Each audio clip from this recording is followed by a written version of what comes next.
என் பாதாரம் வந்து அதை ஆதாரமாக சேமித்தபடியால் இந்த பறந்த நடிக பூவிழவிலே உப்பு பொட்டோடு சிரமமாக வாழ்ந்திருப்பீர்கள் கண்ணி. அப்படி இருந்தாலும் உங்களிடத்திலே ஒரு வாய் வார்த்தை. கட்டிய கணவனிடம் ஒரு வாய் வார்த்தை என்ன, 1000 வாய் வார்த்தை கேட்கலாம். கேட்கலாமா?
உங்களிடத்திலே நான் விவரம் கேட்கும் வரவங்களுக்கு கோமல் என்ன கையை காட்டி காட்டி கூப்பிட்டு இருக்கிறாருங்க, காசும் காட்டுறாரு.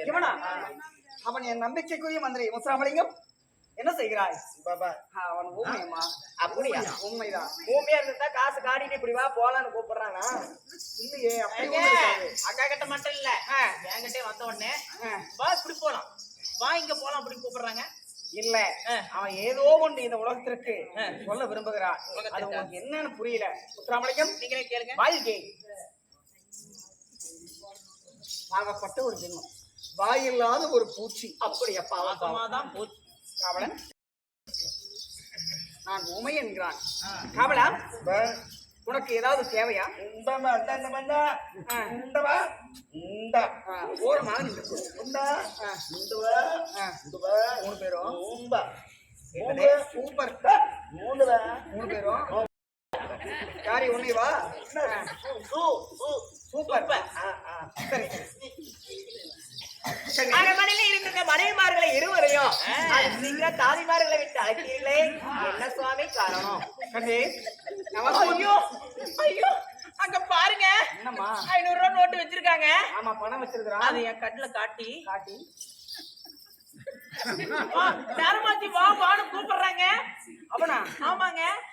அவன் அந்த மாதிரி பண்ண மாட்டான். சரி சரி, நீங்க எங்க கிட்ட பேசிட்டு இருக்கிற மாதிரி நான் உங்ககிட்ட சிக்னல் கொடுக்குறேன், அப்படியே டக்குன்னு பாக்கணும். டக்குன்னு? ஆமா. கண்ணே, அரண்மனையில இருந்தேன் தாதிமாறு பெண்களை எல்லாம் அழைப்பீர்களே, இதுக்கு பேர் தான் டக்குனா? இதுக்கு பேர் தான் ஊர்ல டக்குனா? வேகமா திரும்பி பாருங்க. வேகமாவா? ஆமா. சரி சரி, பாட்டு. சரி, பாத்துட்டேன்.